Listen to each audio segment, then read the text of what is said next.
নমস্কার ভিউয়ার্স। আর শুরু করছি আজকের শেয়ার বাজার। তো আজ অনেক দিন পর ভিডিও করতে এলাম। তো আজকে এসে দেখলাম যে বাজার অনেকখানি পড়েছে। পড়া মানে টোটাল 8 দিন ধরে, হিসাব বলে 8 দিন ধরে বাজার পড়লো। তো আজকে দেখা গেল একটা বেশ লং একটা লং হোয়াইট ক্যান্ডেল হয়েছে। হাই হয়েছে 47,841, আর 47,841 হাই, আর লো হয়েছিল 46,983, এবং দাঁড়িয়েছে কত, ক্লোজ হয়েছে 47,754, এই জায়গায় দাঁড়িয়েছে। তো বেশ স্ট্রং, যেখানে এখানে মোটামুটি যতটুকু পড়া দরকার ছিল তা প্রায় পড়ে গেছে। আর 47,000 কিছু হওয়া দরকার ছিল 47,387, তার চাইতে একটু নিচে এসে দাঁড়িয়েছে, আবার উপরে, অনেকটা উপরে দাঁড়িয়েছে। তো যেখানে দাঁড়িয়েছে সেটা বেশ স্ট্রং জায়গায় দাঁড়িয়েছে, প্রায় স্ট্রং পুরোপুরি না, তবুও আমার মনে হয় এটা খুব ভালো হলো, যে আশা করা যায় এখান থেকে বাজারে একটু ওঠার সম্ভাবনা তৈরি হলো। হ্যাঁ, প্রথম টার্গেটটা, এরপরে যে বাজারে আরও নিচে আসবে না তা না, তবে বাজার এখন একটু উঠবে আশা করা যায়। এবং সেটা কোন পর্যন্ত, সেটা হতে পারে, সেটা ওঠার জায়গাটা হবে 48,154, প্রথম জায়গাটা 48,154 থেকে আরেকটু আমি ধরতে পারি 48,159, অথবা 48,381ও হতে পারে, না হওয়ার কিছু নেই। হ্যাঁ, তবে এখান থেকে আবার একটু নিচের দিকে আসবে, আশা করছি এখান থেকে নিচে আসবে। তারপরে এই ওঠাটা আমার মনে হয় 5 দিন কন্টিনিউ করতে পারে। এবং হ্যাঁ, এখান থেকে ফাইনালে কোথায় যেতে পারে, অনেকখানি উপরে যেতে পারে, সেটা আপাতত মনে হচ্ছে, যেটা ক্লোজিং বেসিসে 48,923 পয়েন্টে যেতে পারে। হয়তো একটু হাই, একটু উপর নিচ হতেও পারে, তবে এই পর্যন্ত 48,923 পর্যন্ত হওয়ার সম্ভাবনা থাকবে। প্রথম টার্গেট হচ্ছে কত, যেটা 48,154 থেকে আরেকটু উপরে বলেছিলাম 159, এরকম ক্লোজিং বেসিসে। তারপরে একটু কারেকশান হয়ে তারপরে টার্গেটটা হবে কোন পর্যন্ত, মোটামুটি বলা যেতে পারে 48,000 ক্লোজিং বেসিসে 48,923 পর্যন্ত হতে পারে, এইটুকু। তো এটা আগামী 5 দিন ধরে এই আপ ট্রেন্ড হতে পারে, বা 3 দিন বা 4 দিনও হতে পারে। তবে তারপরে যে বাজার পড়বে না, তারপরে আবার পড়বে, তখন সেটা কত পড়বে সেটা বলে দেবে। তো এই হচ্ছে ব্যাঙ্ক নিফটি। এবার আসছি নিফটি। আরেকটা জিনিস বলে দিই, একটু বলা দরকার, সেটা কোথার থেকে লং করতে হবে। এখানকার স্ট্রং সাপোর্টের জায়গাটাই হবে ওপেন বেসিসে 47,796, দাঁড়িয়েছে কত 47,754, এবং আমাদের লং করার জায়গাটা হবে 47,796। এখানে দাঁড়িয়ে গেলেই তবেই একটু লং করা যেতে পারে।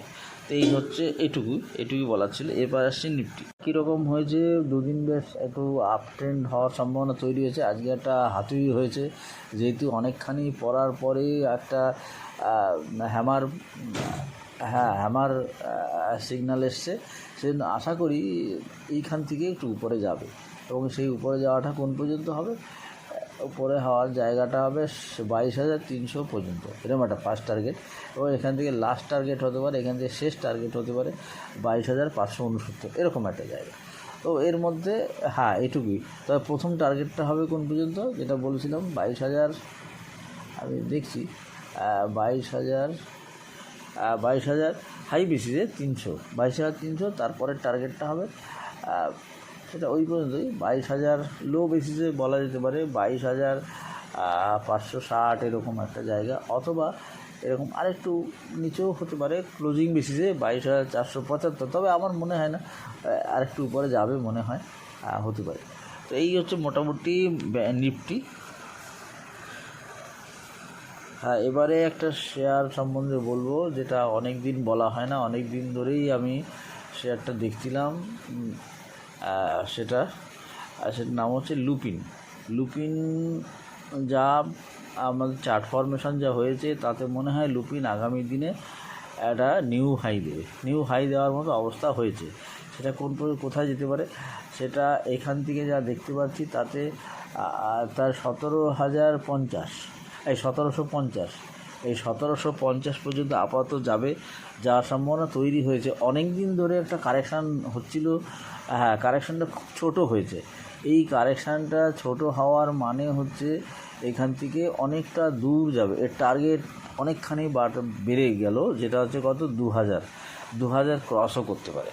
এবং নিফটি লুপিন আমি যখন একদম নিচে ছিল 600 টাকা, সেখান থেকেই লুপিন বলছি, সেটা তো বছর দেড়েক আগের কথা, তো আস্তে আস্তে 2 বছরের কাছাকাছি হতে চললো।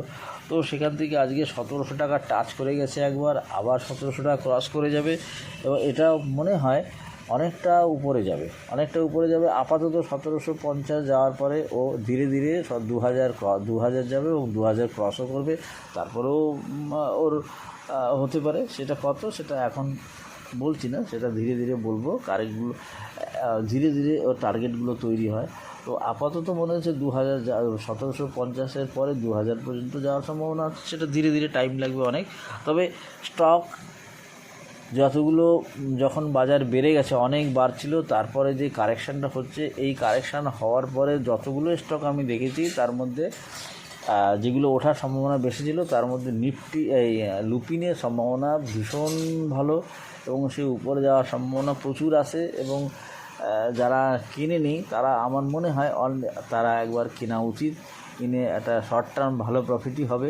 যদি 1700 টাকা একটু নিচে হয়তো আসতে পারে কালকে খুলে, সেটা 1600 1650 মধ্যে পেয়ে যায়, তাহলে অন্তত 1750 গেলে 100 টাকা খুব তাড়াতাড়ি প্রফিট হয়ে যাবে। এবং লুপিন খুব দ্রুত বাড়ে, একদিনে 50-100 টাকা 60-70-80-90 টাকাও বেড়ে যায়। সেই জন্য বলছি যে লুপিন 100-150 টাকাও আর ওঠানামা করে।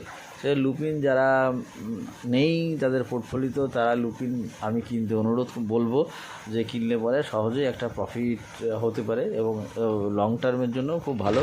তবে একটা ব্যাপার আমি দেখি যে আবার যে ভিউয়ার্স যারা খুব দামি শেয়ার তাদের পছন্দ না, এটা মনে হয় যে দামি শেয়ারের কথা যখনই বলি খুব বেশি ভিউজ হয় না, তার মানে ছোট শেয়ার কেনার জন্য বেশি আগ্রহী। ছোট শেয়ারগুলোতে ভিউজ খুব ভালো হয়, সবাই দেখে, আগ্রহতা বেশি থাকে। এই ধারণাটা কিন্তু স্টক মার্কেটে এটা সবারই থাকে, যারা বেশি করে নতুন শেয়ার বাজারে আসছে বা একটু পুরনো হলেও সবার মধ্যে একটা ধারণা থাকে যে ছোট শেয়ারে অনেক বেশি কেনা যায়, অনেক বেশি লাভ। অথচ দেখা যায় উল্টোটাই, যে ছোট শেয়ারে ঝুঁকিবহুল বেশি, এত ঝুঁকি থাকে যে শেয়ার বাজারে থেকে প্রফিট তোলাও মুশকিল হয়ে যায় এবং শেষে ধৈর্যের পরীক্ষা দিতে দেখা যায় লস করেই বেচে দেওয়া হয়। অথচ একটা বড় শেয়ার যদি কেনা যায় তাহলে তার প্রফিটেবিলিটি অনেক বেশি, ঝুঁকি কম থাকে এবং সম্ভাবনা বেশি থাকে এবং সেটা ঘন ঘন প্রফিট করা যায়, প্রফিট করা যায়। তো সেই জন্য যারা ছোট শেয়ার কেনার জন্য বেশি আগ্রহী তাদের বলবো যে ছোট শেয়ার ছোট শেয়ার কিনতে হবে সময় মতন। যেন আমি যখন বলেছিলাম যে 13 টাকার শেয়ার, 12 টাকার শেয়ার, 16 টাকা 17 টাকার শেয়ার অনেক দাম হয়েছে, সেটা হয়তো কোনোটা 30 টাকা, 35-40 টাকা, 200 টাকাও হয়ে গেছে। অথচ এখন এটা কিন্তু সব সময়ের জন্য না।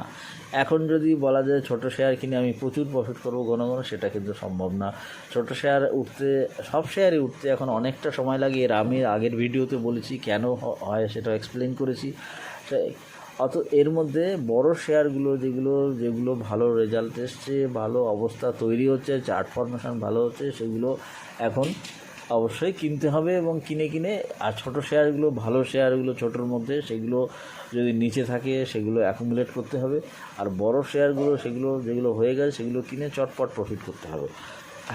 এবং আবার বলছি যে ছোট শেয়ারে অনেক বেশি ঝুঁকি, শেষে ধৈর্যের পরীক্ষা অনেক বেশি দিতে হয়, তারপরে দেখা যায় যে লস করে বিক্রি করা হয়। অথচ বড় শেয়ারগুলো তারা অনেক ঝুঁকি কম এবং ঘন ঘন প্রফিট করা যায়। যেরকম আমি একটা বলি, আমি এর মাঝখানে কিনেছিলাম নেসলেতে 2500 টাকা করে 30 টাকা করে কিনেছিলাম একটা, তারপরে এসেছিলো 2440, আমি আর একটা কিনলাম 2440-এ কিনে আমি প্রায় 100 টাকা উপরে বেচলাম। তো দুদিনের মধ্যে আমি 100 টাকা পেয়ে গেলাম, তো বেচে দিলাম, আবার নিচে আসছে, আবার কিনবো। তো এরকম যে ঘন ঘন প্রফিট করা যায়, 2500 টাকায় 100 টাকা প্রফিট, কিন্তু পার্সেন্টেজটা কম না।